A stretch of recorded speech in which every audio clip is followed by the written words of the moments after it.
In today's video, I'm going to teach you how to fix missing time entries in QuickBooks Time using a laptop browser. Let's get started by signing in to your QuickBooks Time account on your laptop. Once you're in, look to the left navigation menu and click Time Entries.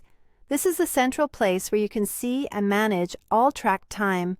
At the top of the page, set your date range to the period you want to review. For example, you might set it to February 1st through February 7th, 2026. Picking the correct window is key because if the dates don't match the time frame you're investigating, the entries you expect simply won't appear. Next, use the team member search to select the employee you're checking. Make sure you've got the right person. It's easy to accidentally look at a different team member and think the time is missing. Now, in the grid, check the status column. If an entry exists but shows as unapproved, that explains why it's not flowing into reports or payroll. You might also see time off, which indicates the person requested or logged time off during that period. If you expected work hours, seeing time off can clarify why no regular time is showing for that day.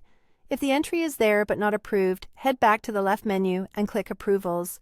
In Approvals, confirm the report dates match the period you're working on, and verify the correct team members are included. When you're confident everything looks right, click Approve or use Approve Selected if you want to pick specific entries. Approving finalizes those records so they appear where they need to. If the time entry is completely missing, go back to Time Entries. Click Add Time to create a new record. Select the correct team member, then enter the date.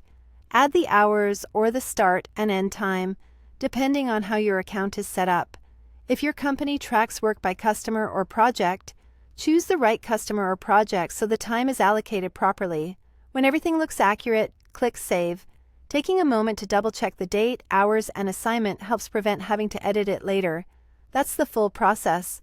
Verify the date range, filter for the right employee, check the status to see whether it's unapproved or time off, approve what's pending, and add any missing time directly from the Time Entries page. If this video helped, please like, subscribe, and share. Thanks for watching.